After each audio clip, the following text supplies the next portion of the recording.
വ്രതവും ഒരിക്കലും തമ്മിലുള്ള വ്യത്യാസം എന്താണ്? യഥാർത്ഥത്തിൽ നമ്മളൊരു മാസത്തിൽ 30 ദിവസം ഭക്ഷണം കഴിക്കുന്നു. അതിൽ 15 ദിവസത്തിൽ ഒരിക്കൽ ഏകാദശി, 11-ാം ദിവസം വ്രതമനുഷ്ഠിക്കാം, ഒരിക്കൽ അനുഷ്ഠിക്കാം.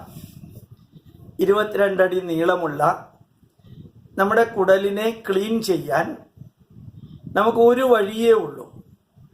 ഏരിയൽ ഉപയോഗിച്ചോ അല്ലെങ്കിൽ വാഷിംഗ് പൗഡർ ഉപയോഗിച്ചോ കുടല് ക്ലീൻ ചെയ്യാൻ സാധ്യമല്ല.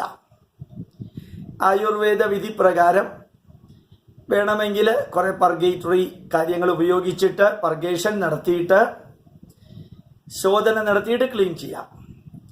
പക്ഷെ ബെസ്റ്റ് മെത്തേഡ് എന്ന് പറയുന്നത് ഏതാണ്ട് ഒരു 36 മണിക്കൂർ നേരം ഒന്നുകിൽ ഒരു ഭക്ഷണവും കഴിക്കാതെ വെള്ളം മാത്രം കഴിച്ച് വ്രത അനുഷ്ഠാനത്തിലൂടെ ഈശ്വരീയമായ ചിന്തകളിലൂടെ വ്രതമനുഷ്ഠിച്ച് നമ്മളുടെ ശരീരത്തിൽ ഡെപ്പോസിറ്റ് ചെയ്തിരിക്കുന്ന ഫാറ്റുകളെല്ലാം മെറ്റബോളിക് പാത്വേക്ക് വിധേയമാക്കിക്കൊണ്ട് അതിനെ യൂട്ടിലൈസ് ചെയ്തിട്ട് നമ്മുടെ ഇൻഡസ്റ്റൈന് റെസ്റ്റ് കൊടുക്കാം. അത് ഈശ്വരാരാധനയിലൂടെ ചെയ്യുകയാണെങ്കിൽ അതിനെ വ്രതം എന്ന് പറയും. എന്നാൽ അല്പം ഭക്ഷണം കഴിച്ച് ഓഫീസ് കാര്യങ്ങളൊക്കെ ചെയ്യുമ്പോൾ ഒരു നേരമേ ഭക്ഷണം കഴിച്ചുള്ളൂവെങ്കിൽ അതിനെ ഒരിക്കൽ എന്ന് പറയും. വ്രതത്തിന് ആത്മീയമായിട്ടുള്ള പരിവേഷം കുറച്ച് കൂടുതലുണ്ട്, ഒരിക്കലിന് പൊതുവേ അങ്ങനെയില്ല. അതുകൊണ്ട് നമ്മൾ എന്താ ചെയ്യേണ്ടത്? ഇന്ന് രാത്രി കുറച്ച് ഭക്ഷണം നല്ലോണം കഴിച്ച് നാളെ പ്രാതലില്ല, പ്രഭാത ഭക്ഷണം ഇല്ല, 10 മണിക്കുള്ള ചായ ഇല്ല, ഉച്ചയ്ക്കുള്ള ഊണില്ല, വൈകുന്നേരത്തെ ഭക്ഷണം ഇല്ല, രാത്രി നേരത്തെ സപ്പറില്ല, പിറ്റേ ദിവസം രാവിലെ നമ്മൾ സിമ്പിളായിട്ട് ഭക്ഷണം കഴിക്കുന്നു.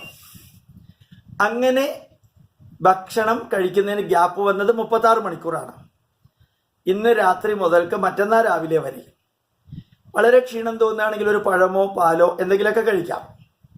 പക്ഷേ ഇൻഡസ്റ്റൈനെ ക്ലീനാക്കി ഇൻഡസ്റ്റൈന് റെസ്റ്റ് കൊടുത്ത് വളരെ മിനിമം മാത്രം ഇൻഡസ്റ്റൈനിലേക്ക് വിടുന്നത് കൊണ്ട് സംഭവിക്കുന്നത് ബ്രേക്ക്ഫാസ്റ്റ് കഴിക്കുന്ന സമയത്ത് ബ്രേക്ക്ഫാസ്റ്റ് കിട്ടിയില്ലെങ്കിൽ, ലഞ്ച് കഴിക്കുന്ന സമയത്ത് ലഞ്ച് കിട്ടിയില്ലെങ്കിൽ ശരീരം നമ്മുടെ ശരീരത്തിൽ സ്റ്റോർ ചെയ്തിരിക്കുന്ന അഡിപ്പോസ് ഫാറ്റൊക്കെ യൂട്ടിലൈസ് ചെയ്യും. സ്റ്റോർ ചെയ്തിരിക്കുന്ന പഴയ ഫാറ്റുകളൊക്കെ യൂട്ടിലൈസ് ചെയ്ത് പോകുമ്പോൾ ശരീരത്തിൽ പിന്നീട് പുതിയ ഫാറ്റുകളെ ഡെപ്പോസിറ്റ് ചെയ്യുള്ളൂ. പഴയത് നീക്കി കഴിയുമ്പോൾ എപ്പോഴും ശരീരം ഫ്രഷ് ആവുന്നു, ക്ലീൻ ആവുന്നു. നമ്മൾ ഭാരതീയർ 15 ദിവസത്തിൽ ഒരിക്കലാണ് ഈ വ്രതം നിശ്ചയിച്ചിരിക്കുന്നത്. വളരെ ധന്യമായിട്ട് ഏകാദശി എന്ന് അതിന് പറയാം. ഏകാദശി എന്ന വാക്കിൻ്റെ അർത്ഥം 11, ദശം എന്ന് വെച്ചാൽ 10, ഏകം എന്ന് വെച്ചാൽ 1, ഏകാദശി എന്ന് വെച്ചാൽ 11-ാം ദിവസം. അത് ആത്മീയത ചേർത്ത വ്രതാനുഷ്ഠാനം പോലെ തന്നെ നടത്താം, അല്ലെങ്കിൽ ഭൗതിക ജീവിതത്തിൽ ഇൻവോൾവ് ചെയ്തുകൊണ്ട് നമ്മുടെ ആഹാരം മാറ്റാം. നിരന്തരം അരിഭക്ഷണം കഴിക്കുന്നവർ ഗോതമ്പ് ഭക്ഷണമോ റവയോ കഴിക്കാം. അതാണ് ദക്ഷിണ ഭാരതത്തിൽ പതിവ്. ഉത്തര ഭാരതത്തിൽ നിരന്തരം ഗോതമ്പ് ഭക്ഷണം കഴിക്കുന്നവർ അരിഭക്ഷണത്തിലേക്ക് മാറും, അല്ലെങ്കിൽ ഫ്രൂട്ട്സിലേക്ക് മാറും.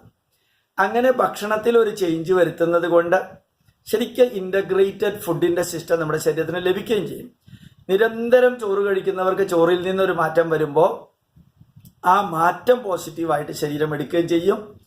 ഏതെങ്കിലും ന്യൂട്രീഷണൽ കോമ്പോണൻറ്റ് നിത്യമുള്ള ഭക്ഷണത്തിൽ കിട്ടിയില്ലെങ്കിൽ പുതിയ ഭക്ഷണം 11 ദിവസത്തിൽ ഒരിക്കൽ, 11-ാം ദിവസം 15 ദിവസത്തിൽ ഒരിക്കൽ കഴിക്കുന്നത് കൊണ്ട് പ്രയോജനപ്പെടുകയും ചെയ്യാം. ശരീരത്തിൽ ഡെപ്പോസിറ്റ് ചെയ്തിരിക്കുന്ന പല ഫാറ്റുകളും പല മെറ്റീരിയലുകളും അത് യൂട്ടിലൈസ് ചെയ്ത് റിമൂവ് ചെയ്യാനും സഹായിക്കും. ധാരാളം വെള്ളം ഈ ദിവസങ്ങളിൽ കുടിക്കുകയാണെങ്കിൽ ജലപാന വ്രതം എന്നും അതിനെ പറയും. നമ്മുടെ ശരീരത്തിലെ വേസ്റ്റായിട്ട് ഡെപ്പോസിറ്റ് ചെയ്തിരിക്കുന്ന എല്ലാ സാധനങ്ങളും രക്തത്തിൽ നിന്ന് 4 മുതൽ 6 ലിറ്റർ വരെയുള്ള ബ്ലഡിൽ നിന്ന് അത് കിഡ്നി വഴിക്ക് ഫിൽട്ടർ ചെയ്തും പോകും. അതുപോലെ സ്വെറ്റ് ഗ്ലാൻഡിലൂടെ ത്വക്കിലൂടെയും പുറത്തേക്ക് പോകും. ഈ ഒരിക്കൽ അല്ലെങ്കിൽ വ്രതം ഒരു പക്ക ബയോളജിക്കൽ ബയോകെമിക്കൽ പോസിറ്റീവാണ്. പക്ഷേ ഒരു പ്രത്യേക രീതിയിൽ നോൺ വെജിറ്റേറിയനൊക്കെ 10-12 മണിക്കൂറിൻ്റെ തുടക്കവും അവസാനവും അടിച്ചു കയറ്റുമ്പോൾ ഇതിൻ്റെ ഫലം കിട്ടില്ല. ഒരു 36 മണിക്കൂറാണ് യഥാർത്ഥത്തിൽ വ്രതവും ഒരിക്കലും ഉണ്ടാവുന്നത്. സാധിക്കുമെങ്കിൽ അനുഷ്ഠിക്കാം. നല്ല നല്ല ദിവസങ്ങൾ, ഏകാദശി പറ്റിയില്ലെങ്കിൽ പ്രത്യേക ദിവസങ്ങളൊക്കെ ഉണ്ട്. ജന്മാഷ്ടമിയുണ്ട്, വിനായക ചതുർത്ഥിയുണ്ട്, രാമനവമിയുണ്ട്, മഹാശിവരാത്രിയുണ്ട്, വിജയദശമിയുണ്ട്. അങ്ങനെയുള്ള ദിവസങ്ങളിൽ വേണമെങ്കിൽ അനുഷ്ഠിക്കാം. സാധിക്കുമോ നോക്കുക. നമ്മുടെ ഇൻഡസ്റ്റൈന് നല്ലതാണ്, ഡെപ്പോസിറ്റഡ് ആയിട്ടുള്ള ഫാറ്റിൻ്റെ റിമൂവലിന് നല്ലതാണ്, ബ്ലഡ് ക്ലീൻ ചെയ്യാൻ നല്ലതാണ്, ഇമ്പ്യൂരിറ്റീസ് നീക്കം ചെയ്യാൻ നല്ലതാണ്. അങ്ങനെ ശരീരത്തെ റിഫൈൻ ചെയ്യാനായിട്ട് ഒത്തിരി പ്രയോജനപ്പെടും വ്രതങ്ങളും ഒരിക്കലും. പ്രണാമം.